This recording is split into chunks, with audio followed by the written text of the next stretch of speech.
Welcome to the deep dive. Today we're taking on a bit of a mission.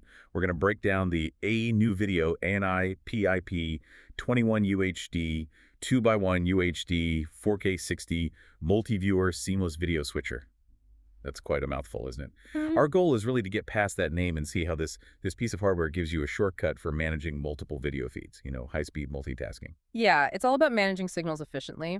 This device was really developed to solve a specific problem, getting two different high-res video sources onto one screen at the same time. We're talking 4K at 60 Hz output, supporting multiple inputs onto a single UHD, or even an older HD display. It's about information density. Okay, right. So two inputs, one output, the 2x1 part. Yeah. And you mentioned 4K at 60 frames per second, which is, well, pretty demanding. It needs serious bandwidth for that, I guess. Absolutely. It supports up to 18 gigabits per second. That's HDMI 2.0B spec. And importantly, that bandwidth lets it handle 4K 60 with full 4.4.4 color space. Oh, 4.4.4. So no color compression. That's critical for some applications, right? Like graphics or maybe medical imaging. Exactly. Or detailed surveillance footage. Anywhere, color accuracy is absolutely paramount. You don't want any compromises there. Okay, so we've got the high-quality video pipe established. But the name also says seamless video switcher.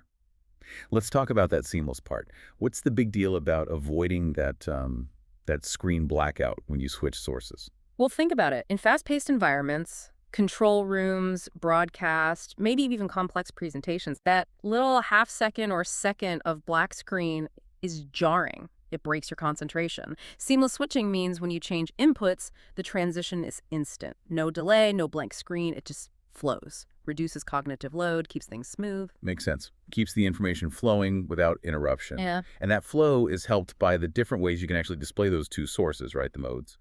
Yes, there are four main modes. You've got single, which is just one source, full screen, obviously. Then PIP, picture-in-picture. One main image, one smaller window you can usually move around. And then two PVP modes, picture-by-picture. That splits the screen, either, side by side or top and bottom, showing both inputs equally. So you get real flexibility in how you monitor those feeds. You could have, say, a main camera feed and diagnostics in a small window, or two camera feeds split evenly. Precisely. And being able to switch between these views instantly, seamlessly, that's what makes it powerful. Adjusting positions, too. It becomes a proper visual management tool. Okay, let's shift gears slightly to audio. Because video is only half the picture, sometimes literally. It handles audio, too. Yeah. Can you choose which audio follows the picture? Yes, you get independent audio selection. So you can choose audio from HDMI input 1 or input 2, regardless of what's on screen. And a key feature is audio de-embedding. De-embedding, right? So that means stripping the audio out of the HDMI. What does that let you do in, like, a professional setup? It lets you send the audio somewhere else. The device has analog RCA outputs and an optical SPDIF port, so you can route the selected audio to a separate sound system, an amplifier, a mixer, whatever you need, completely independent of the video display speakers. Got it. But there's a catch with audio, isn't there? I saw a note about supported formats. It handles LPCM, Dolby Digital, DTS, but not the really high-end stuff, no HBR audio like Atmos. That's correct. It doesn't support high bitrate audio formats like Dolby Atmos or DTS HD Master Audio, and that's likely a design choice, a trade-off. A trade-off for what? For the seamless video? Probably, yes. Processing HBR audio takes significant bandwidth and processing power. To guarantee that rock-solid, seamless 4K 60 video switching and maintain the 4.4.4 color, they likely had to prioritize the video path over decoding those very high bandwidth audio formats. It really points this device towards professional, commercial, or control room use cases rather than, say, a top-tier home cinema where Atmos might be expected. Okay, that makes sense. Focus on the visual performance and stability. How do you actually control this thing? It looks pretty compact, about 7 inches wide. Yeah, it's small. Control is flexible. You've got buttons on the front panel and included IR remote. There's also an on-screen display menu, PC control software, and, crucially for pro installs, RS-232 commands. RS-232, that's the one for integration, right?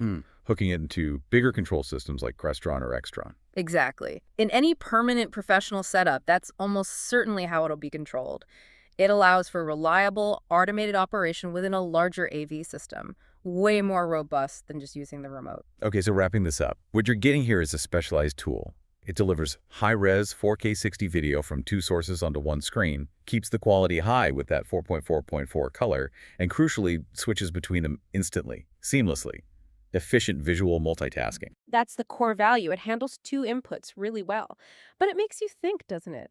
This principle of seamless high-res multi-signal management, how does that scale up? Imagine needing to see not 2, but maybe 20 or 50 critical feeds simultaneously, like in a major security hub or a network operations center. What kind of tech allows that level of seamless integration without just completely overwhelming the operators? How do you maintain that visual clarity when the stakes are incredibly high?